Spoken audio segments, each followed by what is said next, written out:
नमस्कार। 4 राज्यों में बीजेपी की सरकार पूर्ण बहुमत से आई है। तो इस से सरकार आने से हर जो बीजेपी का कार्यकर्ता हो, नेता हो, तो नई ऊर्जा के साथ जोश में है। आज हम एक ऐसे शख्स से बात करेंगे जो 1980 से संगठन से जुड़े हैं और 2004 और 2009 में जो एमएलए का चुनाव भी कैथल से लड़ चुके हैं। जी हाँ, हम बातचीत करेंगे रवि भूषण गर्ग जी से, जो फिलहाल बुद्धिजीवी प्रकोष्ठ के प्रदेश सह संयोजक भी हैं। आपको बता दें कि ये जिला अध्यक्ष के अलावा अनेक जो पदों पर पार्टी के लिए काम कर चुके हैं। तो आइए इनसे बातचीत कर लेते हैं किस तरह से ये जो 4 राज्यों में बीजेपी की पूर्ण बहुमत की सरकार आई है, किस तरह से देखते हैं। जी सर, सबसे पहले आपको बहुत बहुत बधाई सर। धन्यवाद, आपको भी बधाई हो। जी, जैसे 4 राज्यों में बीजेपी की सरकार आई है, तो किस तरह से आप देखते हो सर? ये जो 4 राज्यों में बीजेपी की सरकार आई है, इसको हम इस प्रकार देख रहे हैं कि जैसे वास्तव में सबका साथ, सबका विकास, सबके साथ, ये मोदी जी का जो नारा था वो आज सफल हुआ है, फलीभूत हुआ है। लोगों ने स्वीकार किया है कि विकास के नाम पर भी राजनीति की जा सकती है। लोगों की सेवा करेंगे तो लोग हमारे साथ जुड़ेंगे, नहीं करेंगे तो नहीं जुड़ेंगे। जी, रवि भूषण गर्ग जी, बीच में जो किसान आंदोलन था वो लगभग साल से भी ऊपर चला, तो उस दौरान कहीं ना कहीं अटकलें लगाई जा रही थी कि बीजेपी को नुकसान होगा और कहीं ना कहीं इसका जो परिणाम है वो भुगतने पड़ेंगे आने वाले चुनाव में। लेकिन ऐसा कुछ नहीं हुआ, सिर्फ पंजाब को छोड़कर 4 राज्यों में बीजेपी पूर्ण बहुमत से सरकार बना रही है। जहाँ तक पंजाब का प्रश्न है, पंजाब में हमने पहले कभी अकेले चुनाव लड़ा नहीं। हम हमेशा अकाली दल के साथ रहे, छोटा भाई बन के रहे, और मैं तो यूं कहूँ बेटा बन के रहे। तो जितनी का हमारा काम था उसी हिसाब से हमारा सीटें आनी थी। दूसरी बात, अकाली दल हमें छोड़ गया, वो उनका काम था। बाकी जो स्टेट हैं चारों के 4 स्टेट में अब बात है किसान आंदोलन की। किसान आंदोलन किसानों के हिसाब से गलत था, उन्होंने उसका विरोध किया। 1 साल उन्होंने विरोध में लगाया, बड़े अच्छी ढंग से उन्होंने सारा काम अपना सुनियोजित ढंग से किया। लेकिन इसके बाद भी जब मोदी जी ने ये समझ में आया कि भाई किसान को मैं समझा नहीं पा रहा हूँ, तो एक देश का प्रधानमंत्री अपने बनाए हुए कानूनों को अपने ही किसानों के लिए वापस ले ले, ये छोटी बात नहीं थी। किसानों ने भी इस बात को समझा कि देश का प्रधानमंत्री कह रहा है कि मैं आपको समझा नहीं पाया, इसलिए मैं अपने कानून वापस ले रहा हूँ, वरना ये आपके फायदे की तो थी, लेकिन जब फायदा समझा नहीं पाया इसलिए वापस ले लिया। तो किसानों ने इस बात को समझा, और इसमें जो इलेक्शन हुआ उसमें कोई लंबा चौड़ा फर्क नहीं आया, कोई प्रभाव उसका नहीं हुआ, और उसी का कारण है कि आज 4 राज्यों में हमारी सरकार है। जी, तो क्या आपको उम्मीद थी इतनी अभी 4 राज्यों में बीजेपी सरकार बना जाएगी? सबसे बड़ी बात क्या है, एक जो स्वामी सूर्य थे वो जब पार्टी छोड़ के गए, उन्होंने इतना बड़ा हवा खड़ा कर दिया कि यूपी में खत्म बीजेपी। मैं जहां हूं वहां सरकार होती है, जहां से मैं छोड़ जाता हूं वहां सरकार नहीं होती। लोगों ने समझा दिया उस स्वामी जी को कि स्वामी जी सरकार जनता बनाती है, ना कि कोई नेता बनाता है। आज वो खुद भी हार गया। आज हमारे सैनी साहब हार गए।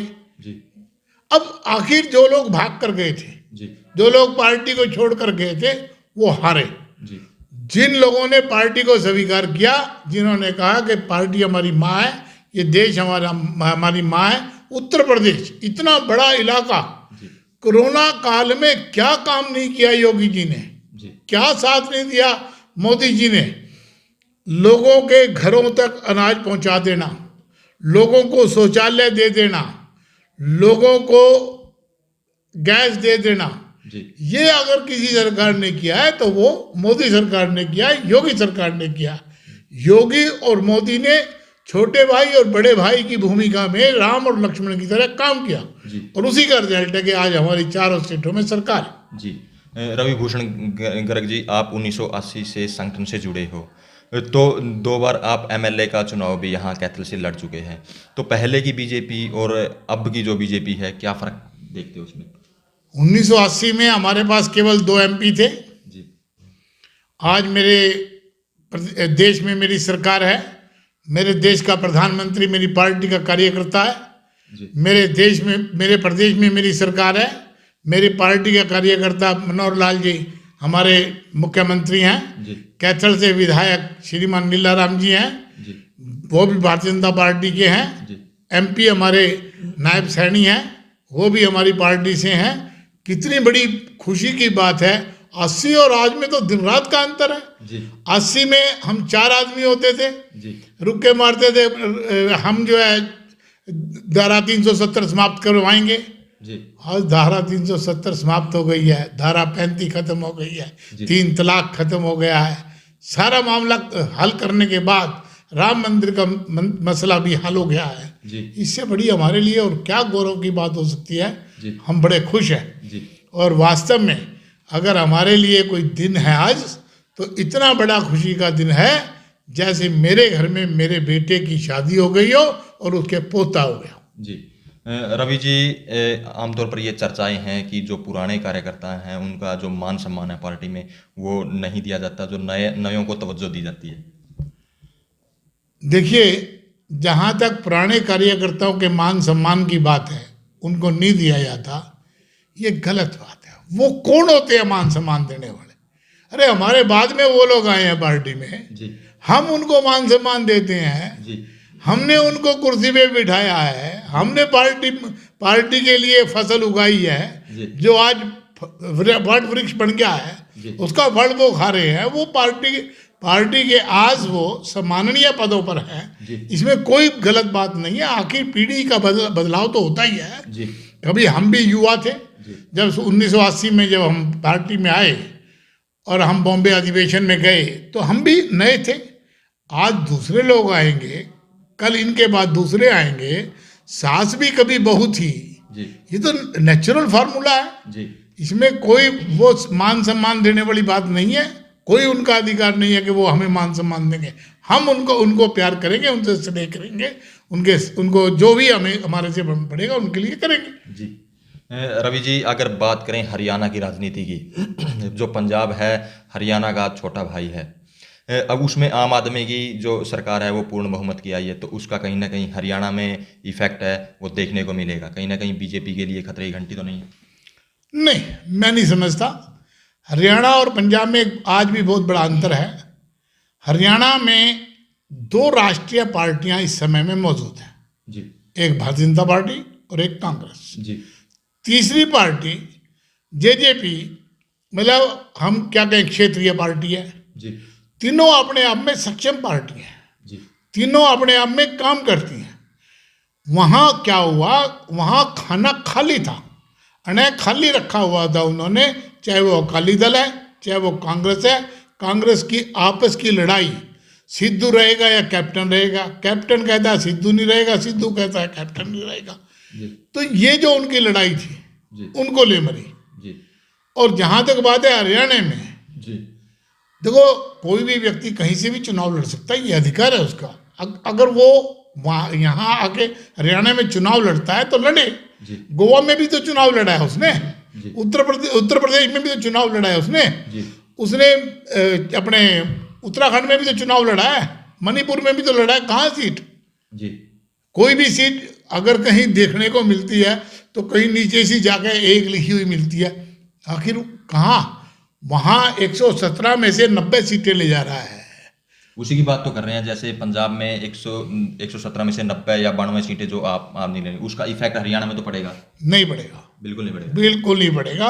आप ये देखिए, हरियाणा में फिर से कमल खिलने जा रहा है, दोबारा कमल खिलेगा, क्योंकि श्रीमान मनोहर लाल जी ने लोगों को बिना पैसे के नौकरियां बांटी हैं, नौकरियां दी हैं। योग्य बच्चे जो पढ़ लिख कर बड़े बन गए थे, उनको बिना पैसे के, बिना खर्ची के, बिना पर्ची के नौकरियां दी हैं।